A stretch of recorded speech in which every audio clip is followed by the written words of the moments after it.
Fala, meus amigos, tudo bem com vocês? Hoje eu quero trazer alguns pontos muito interessantes relacionados ao processo envolvendo Jair Messias Bolsonaro, o julgamento de Bolsonaro.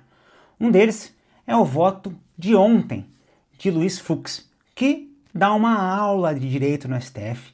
Ele traz pontos cruciais desmontando a narrativa de Alexandre de Moraes, da trama golpista, pontuando que não há crime. Eu quero até ler alguns pontos essenciais para vocês entenderem o real significado desse voto, a qual importância tem esse voto. Absolvição de Bolsonaro nos crimes de organização criminosa armada, abolição violenta do Estado Democrático de Direito, golpe de Estado, dano qualificado e deteriorização do patrimônio tombado. Defesa da tese de que não há golpe de Estado sem a deposição de um governo eleito. Primeiro, ele não estava como presidente da República. E outro ponto, ele estava fora do país, nem aqui estava. Como que ele é o ato, ele é o grande mentor da trama golpista, Mas eu quero ler mais para vocês entenderem, para não ficar vago. Defesa da tese de que não há golpe de Estado, sem a deposição do governo eleito. Minimização da minuta do golpe, como um mero plano de ou cogitação sem prova de execução ou conhecimento efetivo de Bolsonaro. Quer dizer que se eu pensar em fazer alguma coisa e não cometer, isso é um crime? Não é. Ele só cogitou, e por mais que tenha cogitado ou não, ele não cometeu.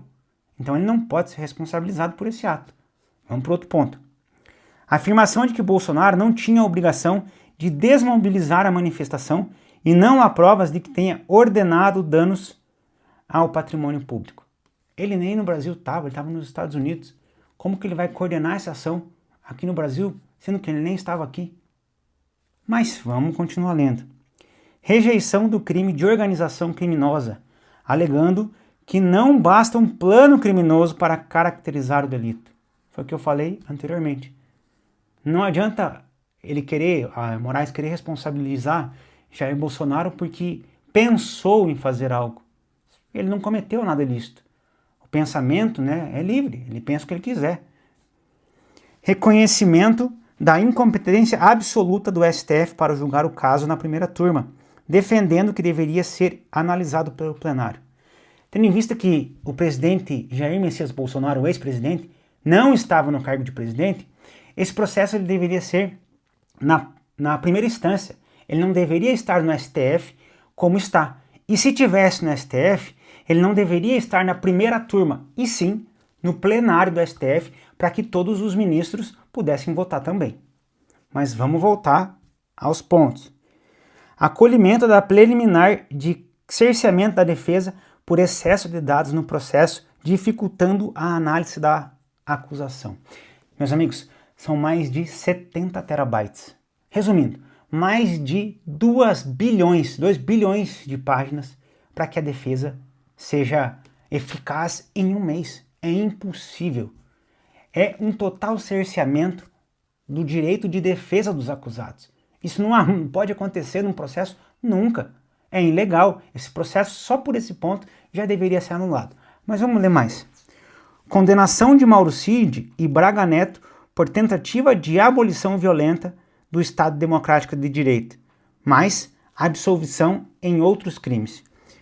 Ele entende que o Mauro Cid fez uma delação premiada, e essa delação ela tem que ser realmente eficaz, ela não pode ser anulada como Alexandre de Moraes tenta agora anular, pedir a anulação da delação do Mauro Cid. Tendo em vista que o próprio Mauro Cid, quando perguntado, questionado com relação à minuta, por Jeff Chiclini, um advogado aqui de Curitiba, ele mesmo diz que aquela minuta que seria a minuta citada por Moraes não é a minuta do golpe e que não existe uma minuta. Então, nem isso existe provas. Em todo esse amparato de 70 terabytes, eles não conseguem provar que há legalidade nessa minuta. Nenhuma. Vamos voltar. Defesa do papel de juiz como imparcialidade objetiva técnica e humildade para absolver quando houver dúvidas.